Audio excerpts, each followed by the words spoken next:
మీ బాక్సులు బద్దలైపోతాయి. ఏది మీ ఫేస్ కాస్త టర్నింగ్ ఇచ్చుకోండి, చిన్న డెకరేషన్ ఇచ్చా, రఫ్ ఆడిచ్చేస్తా. ఇలా సినిమాకు ఒక మేనేజర్తో అభిమానులు అలరించిన అగ్రకథా నాయకుడు చిరంజీవి.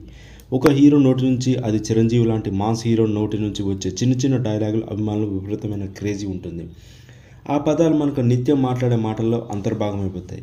అయితే చిరు చూపిన ఒక్కో మేనరిజం వెనుక ఒక్కో కథ ఉంది. కొండవీటి రాజులో కథానాయకుడిగా ఏదైనా మేనరిజం పెట్టాలని చెప్పి అంటే టూ దెబ్బకాయ్ అని చిరుకి చెప్పమన్నారట దర్శకుడు రాఘవేంద్రరావు.